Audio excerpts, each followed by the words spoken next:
ನಮಸ್ಕಾರ ಪ್ರಿಯ ವೀಕ್ಷಕರೇ, ತ್ರಿಶಕ್ತಿ ಚಾನಲ್ಗೆ ಸ್ವಾಗತ. ಈಗೊಂದು ನಿಮಗೆ ವ್ಯಾಪಾರಕ್ಕೆ ಬಿಸ್ನೆಸ್ ಮಾಡೋಂಥವ್ರಿಗೆ, ರಿಯಲ್ ಎಸ್ಟೇಟ್ ಎಲ್ಲ ಒಂದು ವ್ಯಾಪಾರನೇ. ಇಂಥವ್ರಿಗೆಲ್ಲ ಒಂದು ಹೋಟ್ಲಿಟ್ಟಿರ್ತೀರ, ಮತ್ತು ಅಂಗಡಿ ವ್ಯಾಪಾರ ಮಾಡ್ತೀರಾ, ಏನೋ ಒಂದು ಬಿಸ್ನೆಸ್ ಮಾಡ್ತೀರಾ ಅಂತ ಅದಕ್ಕೆಲ್ಲ ಒಂದು ಪರಿಹಾರ ತಿಳಿಸ್ತಿದ್ದೀನಿ. ಮನೆಗೆ, ಅಂಗಡಿಗಳಿಗೆ ಎಲ್ಲದಕ್ಕೂ ಒಂದು ಪರಿಹಾರ ತಿಳಿಸ್ತಿದ್ದೀನಿ. ಲಕ್ಷ್ಮಿ ತುಂಬ ತೊಂದರೆ ಆಗ್ತಿದೆ ಅನ್ನೋರು, ಲಕ್ಷ್ಮಿನೇ ಎಲ್ಲದಕ್ಕೂ ಬೇಕಾಗಿರೋದು. ಆ ಲಕ್ಷ್ಮಿ ಇಲ್ಲದೆ ಇದ್ದರೆ ಏನೂ ನಡೆಯೋದಿಲ್ಲ. ಅದರಿಂದ ನಿಮಗೆ ಒಂದು ಲಕ್ಷ್ಮಿಗೆ ಹಾಕುವಂಥದ್ದು ಒಂದು ಧೂಪ ನಿಮಗೆ ಹೇಳ್ತಾ ಇದ್ದೀನಿ. ಲಕ್ಷ್ಮಿ ಧೂಪ ಇದು. ಈ ಲಕ್ಷ್ಮಿ ಧೂಪನ ನೀವು ಹಾಕೋದ್ರಿಂದ ನಿಮಗೆ ಎಂಥ ಕಷ್ಟ ಇದ್ರೂ, ಎಂಥ ದೋಷ ಇದ್ರೂ ನಿಮ್ಮ ಮನೆಯಲ್ಲಿ ಲಕ್ಷ್ಮಿ ಶಾಶ್ವತವಾಗಿ ಬರೋದಂತೂ ಇದು ಖಂಡಿತ. ಅಂದರೆ ಶ್ರದ್ಧಾಭಕ್ತಿಗಳಿಂದ ಮಾಡಬೇಕು. ಶ್ರದ್ಧಾಭಕ್ತಿಗಳಿಲ್ಲದೆ ಮಾಡಿದ್ರೆ, ಅನುಮಾನ ಪಟ್ಟರೆ ಯಾವುದೂ ಕೆಲಸ ಆಗಲ್ಲ. ಕೆಲವರು ಅನುಮಾನ, ಕೆಲವರು ಶ್ರದ್ಧಾಭಕ್ತಿಗಳಿಂದ ಮಾಡ್ತೀರಾ. ನಮಗೂ ಇದರಲ್ಲಿ ನಿಮ್ಮ ಬಗ್ಗೆ ವಿಶ್ವಾಸ ಐತೆ. ಕೆಲವರು ವೀಕ್ಷಕರು ತುಂಬ ವಿಶ್ವಾಸ ಬಿಟ್ಟು ಮಾಡ್ತಾರೆ. ಕೆಲವು ವೀಕ್ಷಕರು ಏನು ಮಾಡ್ತಾರೆ, ಅಯ್ಯೋ ಅಂತ ಕೇಕೆ ಹಾಕ್ತಾರೆ. ಅಂಥವರು ಇದ್ದಾರೆ, ಇಂಥವರು ಇದ್ದಾರೆ. ಆದರೆ ನನ್ನ ವೀಕ್ಷಕರು ಹಾಗೆ ಇದ್ದಾರಲ್ಲ, ಅಂಥವರಿಗೆ ಅವ್ರ ಕಷ್ಟನ ಪರಿಹಾರ ಮಾಡೋಕ್ಕೋಸ್ಕರ ನಾನು ಇವಾಗ ತಿಳಿಸ್ತಾ ಇದ್ದೀನಿ. ಈಗ ಮನೆಯಲ್ಲಿ ತುಂಬ ಕಷ್ಟ, ದುಡ್ಡು ಕಾಸಿಗೆ ತುಂಬ ಕಷ್ಟ. ಮನೆಯಲ್ಲಿ ಏನೇ ಯಾವುದನ್ನು ಕೈ ಹಿಡಿದದ್ದು ಕಾರ್ಯ ನಡೆಯಲ್ಲ. ಕೈಗೆ ಬಂದಿದ್ದು ಬಾಯಿಗಿಲ್ಲ, ಬಾಯಿಗೆ ಬಂದಿದ್ದು ಕೈಗಿಲ್ಲ ಅಂತಾರಲ್ಲ, ಅಂಥವ್ರಿಗೆ ಇದೊಂದು ನಿಮಗೆ ತಿಳಿಸ್ತಾ ಇದ್ದೀನಿ. ಹೆಂಗಿದ್ರು ವರಮಹಾಲಕ್ಷ್ಮಿ ಬರ್ತಾ ಇದ್ದಾಳೆ. ವರಲಕ್ಷ್ಮಿ ಬರೋದಕ್ಕೆ ಸರಿಯಾಗಿ ನೀವು ಸ್ವಾಗತ ಮಾಡ್ಕೊಳ್ಳಿ. ನೀವು ಮುಂಚಿತವಾಗಿ ಲಕ್ಷ್ಮಿ ಬರೋಕ್ಕೆ ಇದನ್ನೆಲ್ಲ ಸಿದ್ಧಿ ಮಾಡಿ ಮನೆ ಸ್ವಚ್ಛ ಮಾಡ್ಕೊಳ್ಳಿ. ಅಂದರೆ ಅವಳು ಬರೋಕ್ಕೆ ಇದನ್ನೆಲ್ಲ ಹಣಿ ಮಾಡ್ಕೊಳ್ಳಿ. ಮನೇಲಿರೋ ಅಂಥ ಅಲ್ಪ ಸ್ವಲ್ಪ ದೋಷಗಳೆಲ್ಲ ದೂರ ಮಾಡಿ. ಆವಾಗ ಸಮೃದ್ಧಿಯಾಗಿ ಮನೆಯಲ್ಲಿ ಬರೋದಕ್ಕೆ ಶಾಶ್ವತವಾಗಿ ನಿಮಗೆ ಅನುಗ್ರಹ ಆಗುತ್ತೆ. ಹಾಗೇ ಮಾಡಿ, ಹಾಗೆ ಬಾ ಅಂದರೆ ಬರಲ್ಲ.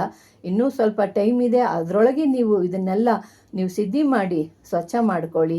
ನಿಮ್ಮ ವ್ಯಾಪಾರ ಸ್ಥಳದಲ್ಲಿ ನಿಮಗೆ ಎಲ್ಲ ರೀತಿಯಲ್ಲಿ ಜನಗಳ ಆಕರ್ಷಣೆ ಬೇಕು. ವ್ಯಾಪಾರ ನಡೆಯೋದಿಲ್ಲ. ನೀವು ವ್ಯಾಪಾರ ಮಾಡ್ತಿರ್ತೀರ, ವ್ಯಾಪಾರನೇ ಆಗೋದಿಲ್ಲ. ಚೆನ್ನಾಗಿ ನಡೀತಾ ಇರುತ್ತೆ, ದಿಢೀರ್ನೇ ಏನೋ ಇದ್ದಕ್ಕಿದ್ದಂಗೆ ವ್ಯಾಪಾರ ಹೋಗ್ಬಿಡುತ್ತೆ. ಏನಕ್ಕಂದರೆ ಅಲ್ಲಿ ನಿಮಗೆ ಜನಗಳ ದೃಷ್ಟಿ ಏನು ಅಂದರೆ, ಏನು ಚೆನ್ನಾಗಿ ನಡೀತೈತೆ, ಏನು ಓಹೋ ಅಂದರೆ ಸಾಕು, ದೃಷ್ಟಿ ಆಯಿತು ಅಂದರೆ ಮನುಷ್ಯನ ಕಣ್ಣಿಗೆ ಮರನೇ ಮುರಿತು ಅಂತಾರಲ್ಲ, ಹಂಗೆ ಅಲ್ಲಿ ನಿಮಗೆ ದೃಷ್ಟಿ ಅಲ್ಲಿ ಬಂದು ಒಂದು ಕಟ್ಟು ಬಿತ್ತು. ಮತ್ತು ಅದ್ರ ಜೊತೆಯಲ್ಲಿ ಬೇರೆ ಯಾರೋ ಒಂದು ಶತ್ರುಗಳು ನಮಗೇನೋ ಒಂದು ಕುತಂತ್ರ ಮಾಡಿ ಅಲ್ಲಿ ಏನಾದರೂ ನಿಮ್ಮ ಅಂಗಡಿ ಮುಂದೆ ಸಾಸಿವೆನೋ, ಭಸ್ಮನೋ, ಅಕ್ಷತೆನೋ, ಸಾಸಿವೆನೋ ಏನೋ ಒಂದು ಚೆಲ್ಲಿದ್ರು ಅಂದರೆ ಅದೊಂದು ಕಟ್ಟು. ಮತ್ತು ನೀವು ಹೇಳೋಕ್ಕಾಗೋದಿಲ್ಲ, ಬರೀ ಬೇಜಾರು, ಈ ಅಂಗಡಿ ಬೇಡ, ಏನು ಬೇಡ, ಏನಪ್ಪ ಹಿಂಗಾಗೋಯ್ತು ಜೀವನ ಅನ್ನೋ ಥರ ಆಗೋಗ್ಬಿಡ್ತೀರ. ಈ ಕಡೆ ದೃಷ್ಟಿನೂ ಸೇರ್ಕೊಳ್ಳುತ್ತೆ, ಜನಗಳ ಪ್ರಯೋಗನೂ ಸೇರ್ಕೊಬಿಡುತ್ತೆ. ಆಗೇನಾಗುತ್ತೆ, ಬ್ರಹ್ಮಾಂಡ ಆಗೋಗ್ಬಿಡ್ತೈತೆ. ನೀವು ಅವಾಗ ಏನು ಅಂತ ತಲೆ ಮೇಲೆ ಕೈ ಇಟ್ಕೊಂಡು ಕೂತ್ಕೊತೀರ. ಆ ರೀತಿಯಾಗಿ ಕೈ ಇಟ್ಕೊಳ್ಳೋದನ್ನು ಬಿಟ್ಬಿಟ್ಟು ಮುಂದೆ ನಿಮಗೆ ಇದನ್ನು ಸರಿ ಮಾಡ್ಕೊಳ್ಳೋಕ್ಕೆ ಎದ್ದು ನಿಂತ್ಕೊಳ್ಳಿ, ಇದನ್ನು ಸರಿ ಮಾಡ್ಕೊಳ್ಳಿ ಅನ್ನೋದಕ್ಕೆ ನಾನು ಇದನ್ನು ತಿಳಿಸ್ತಾ ಇದ್ದೀನಿ. ಇದನ್ನು ಎಲ್ಲ ರೀತಿ ಹೋಟ್ಲಲ್ಲಿ ಚೆನ್ನಾಗಿ ಬರ್ತಾ ಇದ್ದಾರೆ. ಆ ಹೋಟ್ಲಲ್ಲಿ ಯಾವ ಜನನೂ ಬರೋಲ್ಲ ಅಂದಾಗ ಇದನ್ನು ಪ್ರಯೋಗ ಮಾಡಿ. ಮತ್ತು ಅಂಗಡಿ ಬಿಸ್ನೆಸ್ಸಲ್ಲಿ ಯಾವ ಅಂಗಡಿ ಏನೇ ವ್ಯಾಪಾರ ಮಾಡಿ ಆ ಸ್ಥಳಗಳಲ್ಲಿ ಇದನ್ನು ಹಾಕಿ ನೋಡಿ. ಇದಕ್ಕೆ ಮಂತ್ರ ಇದೆ, ಮಂತ್ರ ಹೇಳ್ಕೊಳ್ಳಿ. ಇದಕ್ಕೆ ಮಂತ್ರ ಹೇಳ್ಕೊಂಡು, ಮತ್ತು ಇದಕ್ಕೆ ಚಕ್ರ ಇದೆ. ಈ ಚಕ್ರನ ಇದ್ರ ಮೇಲೆ ಈ ಸಾಂಬ್ರಾಣಿ ಮೇಲೆ ನೀವು ಬರಿಬೇಕು. ಒಂದು ಚಕ್ರನ ಬರೆದು ಕೆಳಗೆ ಒಂದು ಚಕ್ರ ಇಟ್ಟುಬಿಡಬೇಕು. ಕೆಳಗೆ ಅಂದರೆ ಒಂದು ಕುಡಿಕೆ ಮಡಿಕೆ ಇದೆಯಲ್ಲ, ಅದ್ರ ಅಡಿನಲ್ಲಿ ಇಟ್ಟುಬಿಡಬೇಕು. ಅದ್ರ ಮೇಲೆ ಸಾಂಬ್ರಾಣಿ ಹಾಕಬೇಕು. ಅದ್ರ ಮೇಲೆ ಸಾಂಬ್ರಾಣಿ ಹಾಕಿ ಮೇಲ್ಗಡೆ ಅದೇ ಚಕ್ರನ ಮೇಲ್ಗಡೆ ಬರಿಬೇಕು. ಬರೆದು ನಾವು ಈ ಮಂತ್ರನ ಜಪಿಸ್ತಾ ಇರಬೇಕು. ಅದನ್ನು ಕೈನಲ್ಲಿ ಇಟ್ಕೊಂಡು ಅದ್ರ ಎದುರುಗಡೆನೆ ಕೂತ್ಕೊಂಡು, ಅದ್ರ ಎದುರುಗಡೆ ಒಂದು ದೀಪ ಇಟ್ಕೊಂಡು, ಒಂದು ಊದ್ಬತ್ತಿ ಹಚ್ಕೊಂಡು, ಒಂದು ಎಲೆ ಅಡಿಕೆ ಇಟ್ಬಿಟ್ಟು ನಾವು ಜಪ ಮಾಡ್ತಿರ್ಬೇಕು. ನಾವು 1008 ಸತಿ ಈ ಮಂತ್ರ ಹೇಳೋದ್ರಿಂದ ಆವಾಗ ಸಿದ್ಧಿ ಆಗುತ್ತೆ. ಸಿದ್ಧಿ ಆದಾಗ ನೀವು ತಗೊಂಡು ಮನೆಯಲ್ಲೆಲ್ಲ ಧೂಪ ಹಾಕೋದ್ರಿಂದ ಲಕ್ಷ್ಮೀ ಕಟಾಕ್ಷ ಹೆಚ್ಚಾಗುತ್ತೆ. ಮನೇಲಿರೋಂಥ ಮನೇಲಿರೋಂಥ ಮೂದೇವಿ ಹೊರಗೆ ಹೋಗುತ್ತೆ. ಯಾಕೆಂದರೆ ಲಕ್ಷ್ಮಿ ಬಂದಾಗ ಮೂದೇವಿ ಇರೋಕ್ಕಾಗಲ್ಲ. ಮೂದೇವಿ ಅಂದರೆ ಜ್ಯೇಷ್ಠ ಲಕ್ಷ್ಮಿ. ಆವಾಗ ಲಕ್ಷ್ಮಿ ಬಂದ್ಲು, ಅವಳು ಪಾದ ಇಕ್ಕಲು ಅಂದಾಗ ಜ್ಯೇಷ್ಠ ಲಕ್ಷ್ಮಿ ಇರೋಕ್ಕಾಗೋದಿಲ್ಲ. ಅವಳು ಮೂಟೆ ಕಟ್ಕೊಂಡು ಹೊರಗೆ ಓಡೋಗ್ತಾ ಇರ್ತಾಳೆ. ಆ ಜ್ಯೇಷ್ಠ ಲಕ್ಷ್ಮಿನ ಕಳ್ಸೋಕ್ಕೋಸ್ಕರನ ಈ ಸಾಂಬ್ರಾಣಿ. ಈ ಸಾಂಬ್ರಾಣಿನ ಹಾಕೋದ್ರಿಂದ ಒಂದು 21 ದಿವಸ ಎಡೆ ಬಿಡದೆ ನೀವು ಬೆಳಗ್ಗೆ ಹಾಕಬೇಕು 6 ಗಂಟೆ ಒಳಗೆ ಮತ್ತು ಸಂಜೆ 6 ಗಂಟೆ ಮೇಲೆ ಇದನ್ನು ಹಾಕೋದ್ರಿಂದ ನಿಮಗೆ ನಿಮ್ಮ ಲಕ್ಷ್ಮಿ ಬರೋ ಸಮಯದಲ್ಲಿ ನೀವು ಇದನ್ನು ಹಾಕೋದ್ರಿಂದ ನಿಮಗೆ ಬಡತನನೇ ನಿಮ್ಮಲ್ಲಿ ಇರೋದಿಲ್ಲ. ನೀವು ಹಿಡಿದಂಥ ಕಾರ್ಯ ಜಯವಾಗುತ್ತೆ. ನೀವೇನೇ ಕಾರ್ಯ ಮಾಡಿದ್ರೂ ಸಿದ್ಧಿ ಆಗುತ್ತೆ. ದೇವಸ್ಥಾನಗಳಲ್ಲಿ ಅಂಗಡಿ ಆಯಿತು, ಜನಗಳು ಬರೋದಿಲ್ಲ, ನಿಮಗೆ ಜನಗಳೇ ಬರೋದಿಲ್ಲ. ಆವಾಗ ಏನು ಮಾಡ್ತೀರಾ, ಇದೇ ಥರವಾಗಿ ಪೂಜೆ ಮಾಡೋ ಸಮಯದಲ್ಲಿ ಆವಾಗ ಈ ಸಾಂಬ್ರಾಣಿನ ಹಾಕಿ ದೇವಸ್ಥಾನದಲ್ಲಿ ಸಾಂಬ್ರಾಣಿ ಹಾಕೋದ್ರಿಂದ ದೇವಸ್ಥಾನದಲ್ಲಿ ಜನಗಳು ಯಾವ ರೀತಿ ಅಂಗಡಿ ವ್ಯಾಪಾರಕ್ಕೆ ಬರ್ತಾರೋ ಅದೇ ಥರ ದೇವಸ್ಥಾನಕ್ಕೆ ಜನಗಳು ಬರ್ತಾರೆ. ಎಷ್ಟೊಂದು ಜನ ಪಾಪ ಕೇಳ್ತೀರಾ, ನಮ್ಮ ತುಂಬ ಬಡತನ ಆಗೋಗ್ಬಿಟ್ಟಿದೆ, ಪೂಜೆ ಮಾಡೋಕ್ಕೆ ನಮ್ಗೆ ಆಗ್ತಿಲ್ಲ, ಅಷ್ಟೊಂದು ಕಷ್ಟ, ಎಣ್ಣೆ ಇಲ್ಲ, ಏನು ಮಾಡೋದು? ನಾವು ಎಣ್ಣೆ ಇಲ್ಲ ಅಂದಾಗ ನಾವು ಈ ಕಳ್ಸೋಕ್ಕಾಗಲ್ಲ, ಅವರೆಲ್ಲೋ ಇರ್ತಾರೆ, ನಾವೆಲ್ಲೋ ಇರ್ತೀವಿ, ಏನೋ ನಾವು ಪಾಪ ನಮ್ಮ ಹೆಸ್ರ ಮೇಲೆ ಏನೋ ಒಂದು 5 ಲೀಟ್ರ್ ಎಣ್ಣೆ ಕಳ್ಸೋಣ ಅಂದರೆ ದೂರ. ಅದರಿಂದ ಪಾಪ ಅವ್ರಿಗೆ ಹೆಲ್ಪ್ ಆಗಲಿ ಅನ್ನೋದಕ್ಕೋಸ್ಕರ ನಾನು ತಿಳಿಸ್ತಾ ಇದ್ದೀನಿ. ಪಾಪ ಅವ್ರು ಹೇಳಿದಾಗ ನಂಗೆ ತುಂಬ ದೇವರು ಅಂದರೆ ಎಲ್ಲರಿಗೂ ದೇವರೇ. ಅವ್ರಿಗೆ ಏನೋ ಅವ್ರು ಹೇಳ್ತಿದ್ರೆ ಎಣ್ಣೆಗೂ ದೀಪಕ್ಕೂ ಎಣ್ಣೆ ಇಲ್ಲಮ್ಮ ಅಂತಂದಾಗ ಆ ಎಣ್ಣೆಗೆ ನಾವು ದೀಪಕ್ಕೆ ಎಣ್ಣೆ ಕೊಟ್ಟರೆ ಎಷ್ಟು ಪವಿತ್ರ ಅನ್ನೋದು ನನಗೆ ತಿಳಿದಿದೆ. ಆದರೆ ನಾವು ಕಳ್ಸೋಣ ಅಂದರೆ ಆಗೋದಿಲ್ಲ. ನಾವು ಅವ್ರಿಗೊಂದು 5 ಲೀಟ್ರ್ 10 ಲೀಟ್ರ್ ತೆಗೆದು ಕಳ್ಸೋಣ ಅಂದ್ಕೊಳ್ತೀವಿ, ಆದರೆ ನಮ್ಮ ಕೈಡೋಕ್ಕೆ ಅವರು ದೂರ ಇದ್ದಾರೆ.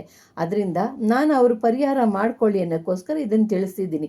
ಎಲ್ಲರೂ ಅವರು ಹೇಳೋದನ್ನೆಲ್ಲ ಒಂದು ಕುತ್ಕೊಂಡು ನಾನು ಆಲೋಚನೆ ಮಾಡ್ತೀನಿ. ಆಲೋಚನೆ ಮಾಡಿ ಇವ್ರಿಗೆ ಯಾವ ರೀತಿ ಪರಿಹಾರ ಕೊಟ್ಟರೆ ಸರೋಗುತ್ತೆ ಅಂದ್ಬಿಟ್ಟು ನಾನು ಈ ರೀತಿ ಪರಿಹಾರ ಕೊಡ್ತಿದ್ದೀನಿ. ಈಗ ಈ ಸಾಂಬ್ರಾಣಿನ ನೀವು ದೇವಸ್ಥಾನದಲ್ಲಿ ನೀವು ಸಾಂಬ್ರಾಣಿ ಹಾಕಿ ಬೆಳಗ್ಗೆ ಸಂಜೆ ನೀವು ಜನಗಳು ಯಾವ ಸಮಯದಲ್ಲಿ ಬರ್ತಾರೋ ಆವಾಗ ಸಾಂಬ್ರಾಣಿ ಹಾಕಿ ಮನೆಗೆ ದೇವಸ್ಥಾನಕ್ಕೆಲ್ಲ ಧೂಪ ಕೊಡಿ, ದೇವ್ರಿಗೆಲ್ಲ ಧೂಪ ಹಾಕಿ ಚೆನ್ನಾಗಿ ದೇವ್ರುಗಳೆಲ್ಲ ತುಂಬ್ಕೋಬೇಕು. ದೇವಸ್ಥಾನ ಗರ್ಭಗುಡಿಯೆಲ್ಲ ಚೆನ್ನಾಗಿ ಒಂದು ಸಾಂಬ್ರಾಣಿ ಧೂಪ ತುಂಬಿಬಿಟ್ಟು ಆದ ನಂತರ ಆ ಹೊಗೆ ಆಚೆಗೆ ಬರುತ್ತಲ್ಲ, ಆ ಜನಗಳು ಅವರೆಲ್ಲ ಅದನ್ನು ಸೇವನೆ ಮಾಡೋದ್ರಿಂದ ಆಗ ಜನಗಳು ಆಕರ್ಷಣೆ ಆಗ್ತಾರೆ. ಯಾಕೆ ಅಂದರೆ ಲಕ್ಷ್ಮಿ ಆ ಮಂತ್ರ ಅದರಲ್ಲಿರುತ್ತೆ, ಲಕ್ಷ್ಮಿ ಮಂತ್ರ, ಲಕ್ಷ್ಮಿ ಚಕ್ರ ಅದರಲ್ಲಿರೋದ್ರಿಂದ ಆ ಮಂತ್ರ ಅದು ಹೊಗೆ ಯಾರು ಕುಡಿತಾರೋ ಅವ್ರಿಗೆಲ್ಲ ದೇವ್ರ ಮೇಲೆ ಪ್ರೀತಿ ವಾತ್ಸಲ್ಯ, ದೇವ್ರ ಮೇಲೆ ಅವ್ರಿಗೆ ಭಕ್ತಿ ಗೌರವ ಎಲ್ಲ ಹೆಚ್ಚಾಗುತ್ತೆ. ಆವಾಗ ಜನಗಳು ಬರೋದಕ್ಕೆ ಹೆಚ್ಚಾಗ್ತಾರೆ. ಒಬ್ಬರಿಂದ ಒಬ್ಬರು ಅವರು ದಿನನಿತ್ಯ ದೇವಸ್ಥಾನಕ್ಕೆ ಬರೋಕ್ಕೆ ಶುರುವಾಗ್ತಾರೆ. ಇದನ್ನು ಈ ರೀತಿ ಮಾಡೋದಕ್ಕೋಸ್ಕರ ನಿಮ್ಗೆ ನಾನು ತಿಳಿಸ್ತಾ ಇದ್ದೀನಿ. ದೇವಸ್ಥಾನದಲ್ಲಿ ಜನ ಇಲ್ಲ ಅನ್ನೋದು ದೇವ್ರುಗಳಿಗೆ ನಾವು ನಮ್ಮ ಕೈಲಿ ಆದದ್ದನ್ನು ತಿಳಿಸ್ತಾ ಇದ್ದೀವಿ. ನಮಗೆ ಅಲ್ಲಿಗೆ ಬಂದು ಏನು ಎಣ್ಣೆ ಕೊಡೋಕ್ಕಾಗಲ್ಲ, ಹೂ ಕೊಡೋಕ್ಕಾಗಲ್ಲ. ಅದಕ್ಕೆ ದೇವ್ರಿಗೋಸ್ಕರ ನಾನು ಈ ಪರಿಹಾರನ ತಿಳಿಸ್ತಾ ಇದ್ದೀನಿ. ದೇವಸ್ಥಾನಕ್ಕೆ ಜನಗಳು ಆಗಮನ ಆದ್ರಂದರೆ ಆ ದೇವಸ್ಥಾನದಲ್ಲಿ ತಾನಾಗಿ ತಾಯಿ ಅವ್ರ ಪೂಜೆಯಿಂದ ಸ್ವೀಕರಣೆ ಮಾಡ್ಕೊತಾಳೆ. ಗಂಡು ದೇವರಾಗಲಿ ಹೆಣ್ಣು ದೇವರಾಗಲಿ ಆ ದೇವಸ್ಥಾನದಲ್ಲಿ ಜನಗಳು ದಿನೇ ಹೆಚ್ಚಾಗ್ತಾ ಇರ್ತಾರೆ. ನೀವು ದಿನನಿತ್ಯ ಇದು ಹಾಕೊಳ್ಳೋದ್ರೂ ಕೂಡ ಏನೂ ನಿಮಗೆ ತೊಂದರೆ ಏನಿಲ್ಲ. ಇದನ್ನು ನೀವು ಹಾಕ್ತಾನೇ ಇರಿ. ಸಂಜೆ ಬೆಳಗ್ಗೆನೂ ಬರ್ತಾರೆ ಜನ, ಸಂಜೆನೂ ಬರ್ತಾರೆ. ಆ ಸಮಯದಲ್ಲಿ ನೀವು ಈ ಧೂಪ ಹಾಕಿ ಗರ್ಭಗುಡಿನಲ್ಲಿ ತುಂಬಿರಬೇಕು. ಆವಾಗೆ ಹೊರಗೆ ಬರುತ್ತಲ್ಲ, ಆವಾಗೆ ಮತ್ತು ಆಚೆನೂ ಸ್ವಲ್ಪ ಜನಗಳು ಬಂದಾಗ ಸ್ವಲ್ಪ ನೀವು ಇದನ್ನು ಸಾಂಬ್ರಾಣಿ ಹಾಕಿ ಆ ಸಾಂಬ್ರಾಣಿ ಕುಡಿತಾ ಇದ್ದರೆ ಆ ಜನಗಳಿಗೆಲ್ಲ ದೇವ್ರ ಮೇಲೆ ಒಂದು ಪ್ರೀತಿ ಭಕ್ತಿ ಎಲ್ಲ ಬರುತ್ತೆ. ಆವಾಗ ಏನಾಗುತ್ತೆ, ಈಗ ಅದರಿಂದ ನಿಮಗೆ ಆವಾಗ ಏನೇ ತಂತ್ರ ಮಂತ್ರ ಮಾಡಿದ್ರು ಈ ಸಾಂಬ್ರಾಣಿ ಲಕ್ಷ್ಮಿದು ಮಂತ್ರ ಈ ಚಕ್ರ ಎಲ್ಲ ಒಡೆದು ಬಿಸಾಗುತ್ತೆ. ಆವಾಗ ತಾನಾಗಿ ತಾನು ದೇವಸ್ಥಾನದಲ್ಲಿ ದೇವಸ್ಥಾನ ನಡೆಯೋಕ್ಕೆ ಪ್ರಾರಂಭವಾಗುತ್ತೆ. ಇಂಥ ಕೆಲಸ ಮಾಡ್ಕೊಳ್ಳಿ ಪ್ರಿಯ ವೀಕ್ಷಕರೇ. ಏನು ಮಾಡ್ತೀರಾ ಪಾಪ, ನೀವು ಕಷ್ಟದಲ್ಲಿದ್ದೀರಾ ಅನ್ನೋರಿಗೆ ಇದನ್ನೆಲ್ಲ, ಅಂಗಡಿನಲ್ಲಿ ವ್ಯಾಪಾರ ಆಗಲ್ಲ ಅನ್ನೋರಿಗೆ ಇದನ್ನೆಲ್ಲ ನಮ್ಮ ಕೈಲಿ ಆದದ್ದು ಒಂದನ್ನು ನಿಮಗೆ ತಿಳಿಸ್ತಾ ಇದ್ದೀನಿ. ಇಂಥದ್ದೆಲ್ಲ ಮಾಡ್ಕೊಳ್ಳಿ. ಇದು ಲಕ್ಷ್ಮಿ ಸಾಂಬ್ರಾಣಿ. ಇದನ್ನು ತಂದು ಚೆನ್ನಾಗಿ ಕುಟ್ಟು ಪೌಡ್ರ್ ಮಾಡಿ ಇದನ್ನು ನೀವು ಮಂತ್ರ ಜಪಿಸಿ ನೀವು ಮಾಡೋದ್ರಿಂದ ನಿಮಗೆ ಭಾಳ ಪವರ್ಫುಲ್ ಆದಂಥ ಕೆಲಸ ನಿಮ್ಗಾಗತ್ತೆ. ಈ ಸಾಂಬ್ರಾಣಿ ಹಾಕಿ ನೀವು ಮಾಡಬೇಕು, ಬೇರೆದೇನು ಹಾಕಕ್ಕೆ ಹೋಗಬೇಡಿ. ಇದು ಲಕ್ಷ್ಮಿಗೆ ಸಂಬಂಧಪಟ್ಟಿರೋಂಥ ಸಾಂಬ್ರಾಣಿ. ಇದನ್ನು ಮಾಡ್ಕೊಂಡು ನೋಡಿ, ನಿಮಗೆ ಅನಿಸಿಕೆ ಏನು ಅಂತ 21 ದಿವಸ ಹಾಕಿ. ಒಂದು ದಿವಸ ಹಾಕ್ಬಿಟ್ಟು ಸುಮ್ಮನೆ ಆಗ್ಬಿಟ್ಟು ಏನೂ ಆಗಿಲ್ಲ ಅನ್ಬಾರ್ದು.